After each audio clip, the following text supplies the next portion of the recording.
GIT की smart class में आप सभी का स्वागत है। और अकाउंटिंग की इस क्लास में आज हम लोग सीखने वाले हैं एग्जेम्प्टेड सर्विसेज के बारे में। देखिए, एग्जेम्प्टेड सर्विसेज का मतलब क्या होता है। तो जैसे कि यहाँ पे दिया है एग्जेम्प्टेड सर्विसेज। एग्जेम्प्टेड का मतलब ये होता है कि जिसपे जीएसटी बिल्कुल 0% के बराबर हो, वह सर्विस जिसपे जीएसटी ना लगा, वैसे सर्विसेज को एग्जेम्प्टेड सर्विसेज के नाम से जाना जाता है। दो ऑप्शन होता है, एक आपका टैक्सेबल होता है और एक आपका एग्जेम्प्टेड होता है।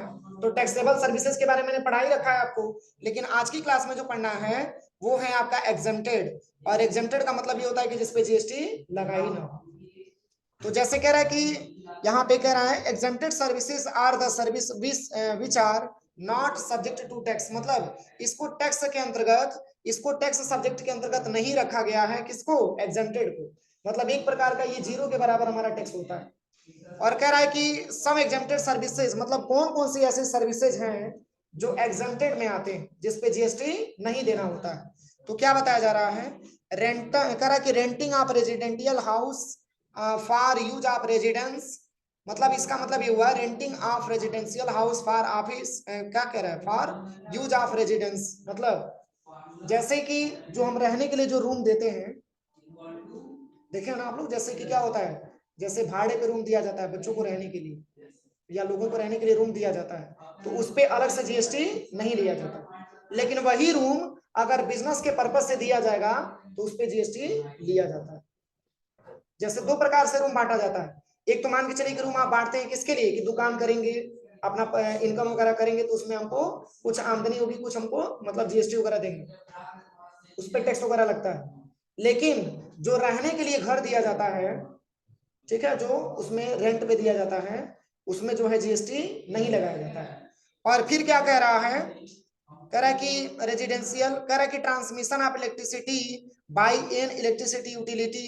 इसी के साथ साथ मान के चलिए कि जो है हम क्या करते हैं, जैसे कि जो हम इलेक्ट्रिसिटी का प्रयोग करते हैं, जो बिजली वगैरह हम जो है प्रयोग करते हैं, उसमें भी हम अलग से जीएसटी नहीं देते हैं। और फिर क्या कह रहा है कि agricultural related services like supply of farm labour. Agricultural का मतलब होता है कृषि। जैसे कृषि कार्य हम करवाते हैं लेबर लगा करके, उसमें भी हमको जीएसटी नहीं देना होता है। इन सब में जीएसटी क्या होता है, एग्जेम्प्टेड होता है। बिल्कुल जीएसटी आपका 0% के बराबर होता है, होता ही नहीं है, ठीक है। और कह रहा है कि जैसे कि कह रहा है एग्रीकल्चर रिलेटेड सर्विसेज, जो हमारे कृषि कार्य जैसे सर्विसेज होते हैं, जैसे कि मान के चलिए कि फार्म, कोई फार्म है उसमें लेबर काम करते हैं, तो मान के चलिए कि कोई फसल है उसको कटवाना है, और भी हार्वेस्टिंग वगैरह दिया है, सर्विसेज बाय आरबीआई। मतलब इस प्रकार के, जैसे कि मान के चलिए कि हमारे कृषि कोई काम वगैरह हो रहे हैं, उसमें बहुत सारे लेबर लगे हुए हैं, और किसी फसल की अगर कटाई कर रहे हैं या सिंचाई कर रहे हैं, तो उसमें भी हमको जीएसटी नहीं देना होता है। और इसके साथ साथ कह रहा है कि सर्विसेज बाय आरबीआई, और जो आरबीआई के द्वारा जो सर्विस मिलता है, रिजर्व बैंक ऑफ इंडिया के द्वारा जो सर्विसेज मिलता है, उस पर भी हमको जीएसटी नहीं देना होता है। ये सब एक प्रकार के एग्जेम्प्टेड के अंतर्गत आते हैं। मतलब इस पे जीएसटी क्या होता है, 0% होता है। जैसे कि मान के चलिए क्या होता है, जब आपने देखा होगा, जब धान की बुआई होती है, तो उसमें क्या करते हैं, एक ठेकेदार होता है, उसको ठेका दे दिया जाता है 1500-2000 रुपए पे, वो ला करके क्या करता है, बुआ देता है। तो क्या हम उसमें अलग से जीएसटी जोड़ करके देते हैं क्या, कि 18% अपना जीएसटी भी ले लीजिए। उसमें जब जितना तय हुआ होता है उतना ही पैसा हम उसको देते हैं। हाँ, अगर आपको खर्चा पानी करना है तो बात अलग की है, आप उसको खर्चा पानी कर सकते हैं, और भी बहुत सारा नाश्ता वगैरह करा सकते हैं, लेकिन ये कह करके आप नहीं देते कि ये जीएसटी का पैसा है, जीएसटी इसमें लगेगा। समझ में आ रहा है ना। तो ये सारी के सारे एक प्रकार के हमारे क्या होते हैं, एग्जेम्प्टेड होते हैं। जैसे कि एक यहाँ पे क्वेश्चन दिया है, देखिए इसी के आधार पे, अभी तक गायत्री कंप्यूटर किस चीज का बिजनेस कर रहा था, एडवर्टाइजमेंट का। मैंने बताया था ना कि एडवर्टाइजमेंट की सर्विस प्रोवाइड कर रहा था, किससे, सेलो इंडिया प्राइवेट लिमिटेड से, मैंने बताया था। तो उस केस में सेलो इंडिया प्राइवेट लिमिटेड हमारे बिजनेस का क्या था, क्या था, कस्टमर था, क्योंकि उसी को बेचा जा रहा था, तो हमारे बिजनेस का क्या था, कस्टमर था। लेकिन अब फिर हमारी कंपनी का पैटर्न फिर चेंज होता, हमारी कंपनी का पैटर्न फिर चेंज हो गया। अब कह रहा है कि गायत्री कंप्यूटर, कह रहा है कि private limited provided agriculture services to Khushi farm for RS 50,000 and these service exempted from GST tax. मतलब यहाँ पे ये बताया जा रहा है कि अब जो हमारी गायत्री कंप्यूटर की जो फर्म है, अब ये क्या कर रहा है कि एग्रीकल्चरल की सर्विसेज प्रोवाइड करता है, मतलब कई सारे जो है लेबर को रख करके और ये एग्रीकल्चर का काम करवा रहा है, जिस फर्म का नाम है गायत्री कंप्यूटर। समझ में आ रहा है ना? इसके पहले तो सर्विस दे रहा था कौन सा, एडवर्टाइजमेंट का, लेकिन अब किस सर्विस पे आ गया, एग्रीकल्चरल की सर्विसेज पे आ गया। कि मतलब इन्होंने क्या किया है कि खुशी फार्मा से, खुशी फार्मा को ये क्या कर रहे हैं, एग्रीकल्चरल की सर्विस इनको दे रहे हैं, इसको खुशी फार्म। तो खुशी फार्म अगर एक तरीके से अगर देखा जाए तो खुशी फार्म, जैसे यहाँ पे क्या लिखा है कि Gayatri computer private limited provided agricultural services to Khushi farm, ये खुशी फार्म को एग्रीकल्चर की सर्विस प्रोवाइड किया जा रहा है, किसके माध्यम से, गायत्री कंप्यूटर के माध्यम से। तो खुशी फार्म को अगर दिया जा रहा है तो खुशी फार्म हमारा बिजनेस का क्या हुआ, कस्टमर हुआ, क्या हुआ, कस्टमर हुआ। तो जब हम इसी को सेल करेंगे तो पार्टी नेम में किसको रखेंगे, खुशी फार्म को रखेंगे, क्योंकि हमारी कंपनी तो ऑलरेडी पहले से बनी हुई है, लेकिन अब सेल कर रहे हैं किसको, खुशी फार्म को हम सेल कर रहे हैं। तो खुशी फार्म हमारी कंपनी का क्या हुआ, कस्टमर हुआ, उसी को हम सेल कर रहे हैं, तो खुशी फार्म हमारे कस्टमर हुए। और कह रहा है कि कितने रुपए से, 50,000 रुपए से। जैसे मान के चलिए एक छोटा सा एग्जांपल मैं आपको बताऊं, जैसे कि मान के चलिए कि खुशी फार्मा, इन्होंने अपना बहुत सारा खेती कर रखा और इनको कहीं व्यवस्था नहीं मिल पा रही है कि पूरे लेबर को ले जाकर के अपना काम कराए हैं, तो इसके लिए खुशी फार्मा संपर्क किया है किससे, गायत्री कंप्यूटर से, कि ऐसा है कि आप एग्रीकल्चरल की सर्विस प्रोवाइड कर रहे हैं, थोड़ा सा हमारा ये काम है फसल वाला, इस काम को करवा दीजिए। तो गायत्री कंप्यूटर ने ठेका ले लिया कितने रुपए से, 50,000 रुपए से। कहा कि 50,000 रुपया आप दीजिए और आपका सारा काम हम क्या कर देंगे, लेबरों से करवा देंगे। तो ये 50,000 रुपया रिसीव होगा किसको, गायत्री कंप्यूटर को, ठीक है ना। और कह रहा है कि सर्विस इज एग्जेंटेड, और एक किस प्रकार की सर्विस है, एग्जेंटेड की सर्विस है, और जिसका कह रहा है कि फ्रॉम जीएसटी टैक्स, यानी कि जीएसटी टैक्स के अंतर्गत तो आता है लेकिन इसमें आपका टैक्स नहीं लगता है, एक प्रकार के हमारे एग्जेंटेड सर्विसेज। तो चलिए इस ट्रांजेक्शन को सॉल्व करने के लिए बहुत इजी है, देखिए करना क्या है, सबसे पहले यहां से टैली सॉफ्टवेयर हम ओपन कर लेते हैं, बिल्कुल इजी तरीके से होगा, इसमें जीएसटी से कोई लेना देना नहीं है आपको।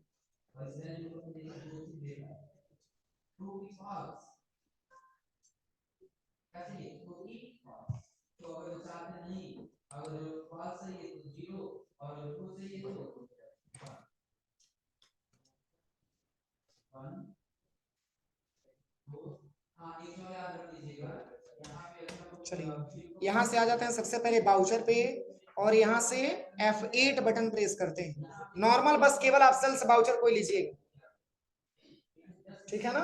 नॉर्मल आपको क्या लेना है, केवल सेल्स बाउचर, और यहाँ पे आप इसको भी बंद कर दीजिए। जैसे किस मोड में इसकी एंट्री हुई है, देखिए अकाउंटिंग बाउचर मोड में इसकी एंट्री हुई, Ctrl+H, यहाँ से एज ए बाउचर मोड आप ले लीजिए, अकाउंटिंग इनवॉइस मोड होगा ना, अकाउंटिंग इनवॉइस मोड हो जाएगा यहाँ पे। देखिए क्योंकि सर्विसेज को जब हम सेल करते हैं तो अकाउंटिंग इनवॉइस मोड का इस्तेमाल करते हैं, परचेज इनवॉइस मैंने पढ़ा था।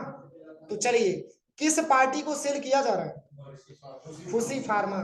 तो खुशी फार्मा का तो पहले से बना नहीं है, यहीं पे अल्ट के साथ सी बटन दबाएंगे और यहाँ पे हम टाइप करेंगे खुशी फार्मा, खुशी फार्मा एंटर करेंगे। अब हमारे बिजनेस के कस्टमर है तो क्या होगा, सन्ड्री डेबिटर यहाँ पे सिलेक्शन कर लेंगे, सन्ड्री डेबिटर, इसका एड्रेस कुछ दिया है, देखिए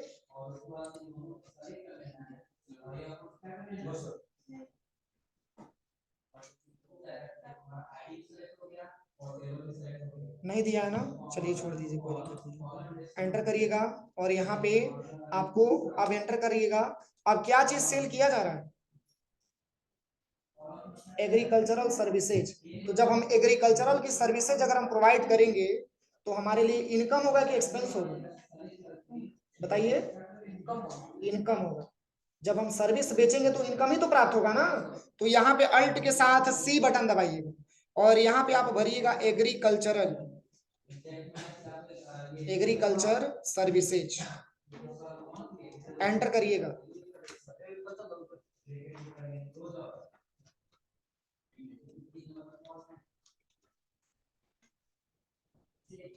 अब सही है,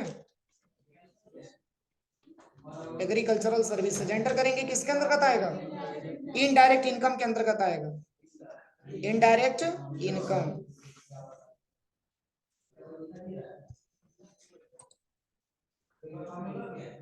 देखिए यहाँ पे जीएसटी का जीरो किया गया है, यहाँ पे जीएसटी आपको लेना ही नहीं है, बताया है। अब एंटर करिएगा, बस कंट्रोल एस एक्सेप्ट कराइएगा। अब कै रुपए से परचेजिंग हो रही है, कितने रुपए से? 50,000 रुपए से परचेजिंग हो रही है।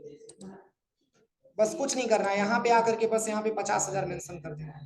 अभी जो इंक्लूजन में पूछा था उसमें बैलेंस मत भरिएगा, डायरेक्टली यहाँ पे आकर के भरिएगा, बस यहीं पे कंट्रोल एस एक्सेप्ट करा देना, हो गया ट्रांजेक्शन। ठीक है, ऐसे ही बस नॉर्मल ट्रांजेक्शन आपको कर लेना, हो जाएगा, कोई दिक्कत? हाँ, इनकम इनडायरेक्ट दिया था, किसमें? अरे उससे कोई मतलब नहीं है, बस आप ये समझिए कि अगर इनकम है तो इनडायरेक्ट इनकम रखिए, चाहे डायरेक्ट इनकम रखिए, बस उसका ग्रुप सही होना चाहिए, इनकम ही होना चाहिए। अब ये नहीं कि इनकम पूछ रहा है तो एक्सपेंस में डाल देंगे, तब गलत हो जाएगा। डायरेक्ट रखिए, इनडायरेक्ट रखिए, बहुत ज्यादा मायने नहीं करता है, बस आपका ग्रुप सही होना चाहिए कि इनकम है तो इनकम के ही अंतर्गत जाएगा, एक्सपेंस है तो एक्सपेंस के ही अंतर्गत जाएगा। यही कह रहे हैं ना, जैसे यहाँ पे डायरेक्ट वगैरह दिया था, यहाँ से बैक आ जाते हैं, और हाँ अल्टर पे आ जाइएगा, लेजर पे आ जाना है, और यहाँ पे डायरेक्ट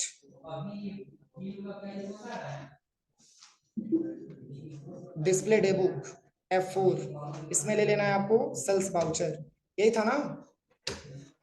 देखिए agricultural services control plus inter, यहाँ पे इनडायरेक्ट इनकम यही है, और डायरेक्ट इनकम कोई दिक्कत नहीं है, इससे कोई बहुत बड़ा इशू नहीं है। बस आपको ये समझना है यहीं पे क्या किया है, जैसे इनडायरेक्ट पहले लिखा हुआ है और यहाँ पे आपका ब्रैकेट में लिख दिया इनडायरेक्ट इनकम, दोनों एक ही है, उससे कोई बहुत ज्यादा लेना देना नहीं।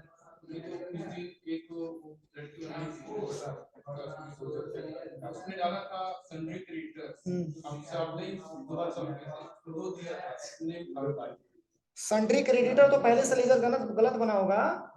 सन्ड्री क्रेडिटर कोई जरूरी है कि सन्ड्री क्रेडिटर यहाँ पे सही बनाई होगी, यहाँ पे सन्ड्री क्रेडिटर का अंडर ग्रुप क्या दिया, यहाँ पे सन्ड्री क्रेडिटर जैसे जो बनाएंगे हम, तो सन्ड्री क्रेडिटर तो एक ग्रुप हो गया, तो जब ग्रुप यहाँ पे क्रिएट किया जाता है कंट्रोल प्लस इंटर से, तो कभी कभी ये हमारा गलत हो जाता है, करेंट लायबिलिटीज को हटा करके, तभी सिंडिकेटर आपको नहीं दिखाता है, या दिखाता भी है तो एक्सेप्ट नहीं करता है। ठीक है, सिंडिकेटर एक ही रहता है, बस कस्टमर से वो अपने सप्लायर से बोला जाता है, हो जाएगा। बस यहाँ से बैक आइएगा, इसमें जीएसटी का कोई काम था ही नहीं। अगला क्या दिया है, जीएसटी रिपोर्ट निकालना। देखिए अगला क्या दिया है, जीएसटी रिपोर्ट निकालना। इसके लिए जीएसटी R1 का रिपोर्ट हमको चेक करना है, गेटवे ऑफ टैली पे डिस्प्ले मोर रिपोर्ट पे और जीएसटी रिपोर्ट, और वहां पे जीएसटी R1 को सिलेक्शन करना। यहाँ पे आ जाएगा back, gateway of tally display more reports, यहाँ पे आपको लेना है जीएसटी रिपोर्ट, इसमें आपको लेना है जीएसटी R1।